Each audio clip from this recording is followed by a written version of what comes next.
to the world. Subscribe now to the Hot 97 YouTube channel. It's Ebro in the Morning with Laura Stylez and Rosenberg. So our weekends were all sort of thrown completely off their axis yesterday when the news started to spread that the great Michael K. Williams passed away at 54 years old. And Shani, he was a dynamic actor.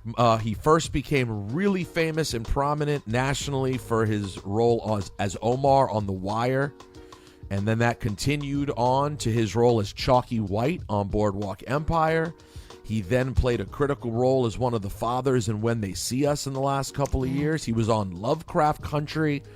Just one thing after another, you would see Michael K. Williams, the actor, pop up. And well beyond his acting, though, guys, for anyone in New York who's ever done any kind of community work, if you've been in the community at all, you know that Michael K. Williams was a pillar in the community when it came to any kind of upliftment, any sort of organizing around anything. Shani, Laura, it seems like Michael was always involved with something positive at all times. We even mentioned it earlier, like, oh, Michael K. Williams was there. They're like, oh, okay, because it was not a surprise anymore. Right. Because he was always present, always supporting the community.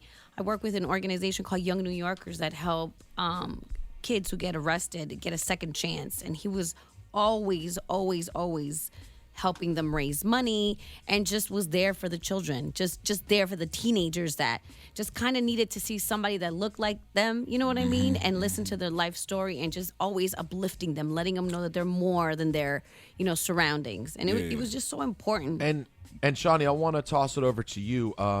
One thing to add, I saw a tweet just a little while ago from Stretch Armstrong, who was saying Stretch was saying that for DJs and for people in the music scene who've been around for a long time, he said we always knew Michael K. Williams before any of the roles from just being out in the scene, and then the DJs of the generation sort of before us, they watched him come up as an actor and already knew him from being around the way. And then he blew up. Right. But Shani, in your experience and all your great community work that you do, I know you've gotten to be very close with Michael. So we were all thinking about you yesterday, bro. Yeah, I appreciate everybody who reached out as soon as they heard the news and said they thought about me first.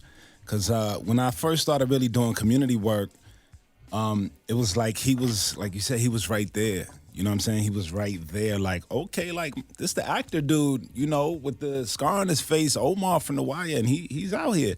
And it evolved into an amazing friendship. He's always just been a very genuine, down-to-earth guy. And we've had amazing conversations, and he was always just right there on the front line. Like, he never had a moment where he felt like he was above anything. Super polite too, like in conversations of debates of trying to find ways to create conflict resolution among children, among the police. He was always like, oh, pardon me, and didn't want to overstep anything. Never used his celebrity to feel like he was above you, but used it as a means to let people feel like, or to create new platforms and to open up doors. He used it specifically as a tool, but never with arrogance or ego. You know what I mean? So it's like, he was truly a dude who kept his feet on the ground, and you felt that, and it resonated when you were around him. You know what I mean? Yeah. I mean, it's a rough one. It's a rough one because I think about his nephew and I think about his kids, and I think about the sincerity of the type of person that he was and the conversations we had. And he's going to be missed, really missed. Like, not just the words people say when you say someone's going to be missed. No, his actual work and voice is going to be missed. Like, I really think so many of us, like Shani is, I'm not just saying this because it's an emotional day. I think any of us would say this about you. You are someone who really puts community efforts first. It's at the top of the list of things you do in your life. Yeah. I can say for me personally, I try to do things here and there, but I put myself first. I really do. I mean, if I'm being just fully honest, like I'm hustling, work. I want to be on. I want to be famous. I want to do this. I want to do that. And I try to do nice things for people when I can. People like Michael K. Williams inspire me and inspire all of us to be better. He literally put that first. It was the defining thing about his character. Was not his acting. It was his community service. You would see the passion, like when he touched the stage or on any podium or platform, panel, you can see the passion in his voice when he was trying to ask council members and officials like what to do and how how about past this. You remember this, Shani? Most recently, when we had the mayoral election here, you went out and you did an event for Hot97.com in Brownsville. Where you talked to the candidates. And all the mayoral candidates came. If you go watch the video on Hot 97's YouTube page, you will see that Michael K. Williams showed up and damn near acted like he was working for Hot 97. He was just a part of it. He just was in the video asking questions. He just wanted to be there. Yeah. Nah, he's out there with the hoodie on, and he's just sitting at the table. And we basically put the politicians in a hot seat and didn't want to ask them questions about stats and don't tell us the stats and don't tell us all of the political talk, because you're talking to kids who are on the ground who feel like they don't feel the effects of the work that you do, but you want their votes. So talk in layman's terms and talk in a way that is going to show that you truly care about this community. And we sat at the table and we put every person who was running for mayor of this city in the hot seat and asked them basic questions. And a lot of them struggled to give basic answers. But you should watch, because you got to see the role he played. Right. And Michael is right there. And he's got such a bright smile, man. And his laughter is so genuine and such a just bright spirit. And, in these times it just becomes hard to find the words. Yeah, this is a shot. It really does. I was discussing with Shani behind the scenes. Even when you talk about the roles he took, Rosenberg, I was explaining to him, like, in Lovecraft Country, like the many layers of being, he played a gay character. You know what I mean? Right. And it's in The Wire, we were saying too, which Right. a lot Omar of was people gay. know him. Omar was gay and a thug Right. and hard, and everybody was scared of him. Right. Which is a role that a lot of people wouldn't have taken. Especially not back in 01, 02 when it started. Right. So that was Started a in risky 02. move, in general. And then again, like I said, he's got that huge scar on his face. Right. And Hollywood is such a hard space to be in as a dark-skinned male actor and get roles, and he's been able to persevere through that whole piece. He didn't Even let with that the scar on his stop him. face, he didn't let it stop him. Let's talk to the people. If you've been touched by the life of Michael K. Williams, give us a shout, 800-223-9797. We'll start with Hannibal. What did you want to say, man? Man, that guy was he's like an angel, bro. And you know what? Not for nothing, man. It's not just because I knew the guy, man. Man, this guy was amazing. Not just in my life. Like, he was always repping Brooklyn wherever he went. Yep. I don't know if you guys see on his gram.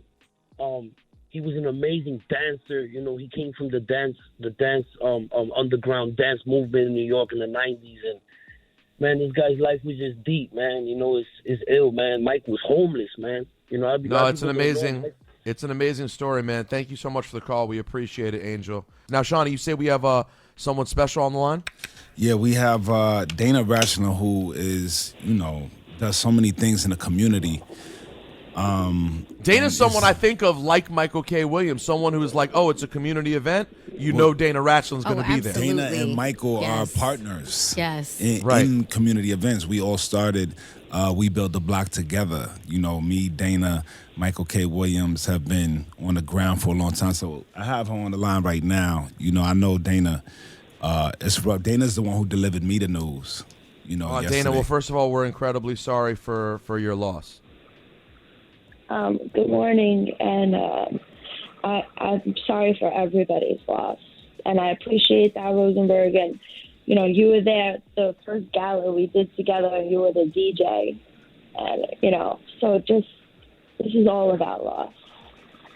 Yeah, how can you describe the level of sort of community involvement that Michael K. Williams had? Because if you didn't know him and you weren't necessarily a part of those things, it would be hard to describe a Hollywood actor with that much success who was around that much. It's almost hard to put into words.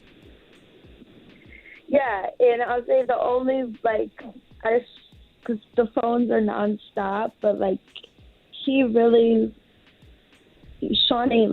really loved you, and you were really his brother. And I really feel connected to the Hot 97 family and Ebro in the Morning. Laura, too much to say, Ebro, but so that's why, we're having this conversation right now, because I know how much he loved you guys, and we're so connected in that community work with Hot 97. And it's important that people understand, he was doing direct service work with me. He was actually outside, at the height of the pandemic. He was in Brownsville with me and other people, Bigga and Anthony and everybody at Bevo handing out masks. When cops were running down on people, he was out there with his body being like, yo, we're family, we're community. So he was doing that work. But then, I've been in contact with so many folks around the country who he was doing other work with. I mean, he was working on food justice with Farmer Nell in Baltimore.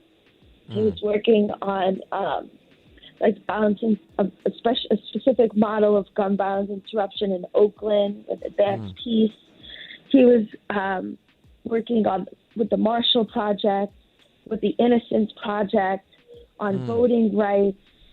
I mean, you name it, and anything that had to do with helping people and fixing the injustices that exist in our society, Mike was going to lend a voice to. And Mike was going to put his resources to. He never called me and said, oh, you'll never believe this award I just got or this role I just landed. He would call me, you'll never believe who I just met, who said that they want to help. I told them about the work and they want to help. That was who Mike was. If you look at his IG page too, in the bio, it's just we build the block and crew count. That's it. He wanted the world to know. That's what his presence was. That's what it was. Yeah.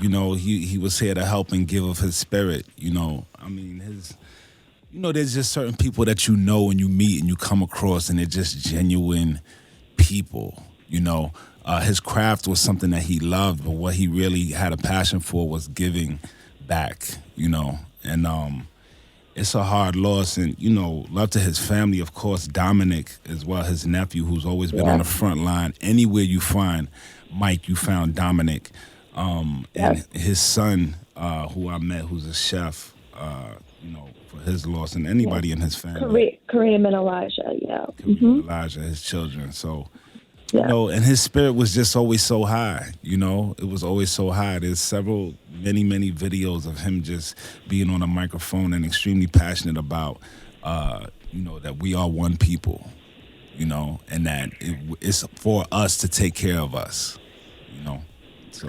Hey, Dana, we know you're like many people. You're dealing with a lot this morning. We appreciate you calling to speak on Michael, and we also appreciate everything that you're constantly doing for the community as well. So thank you for taking a few minutes with us today. Thank you, Dana. Sending you a lot of love. Big hug. Yes, I really love and appreciate you guys, and just remember that there are kids, not just his family, but there are kids who see him as being family, and we have to keep the conversation high and deliver that message loud and clear that he was just, what a gift. And, but we appreciate you guys, and thank you. Thanks, Dana. Okay. I heard somewhere that somebody was talking some nonsense that we couldn't do it, that we couldn't come together as a people in peace. I heard a sister up there tell me that she don't know when the last time she's been here, the last block party that was on this block was over 10 years ago. 2008. To be specific. We breaking laws today. We changing the narrative today. It's about us. It's about community. We bigger than violence. we artists, we are mothers, we fathers, we brothers, we sisters, we family. This is a community, good, bad, and ugly. You got good and bad in every community. Don't make our community out to only be the bad. See, we broke that, we changed that narrative today. We all out here. It's about love.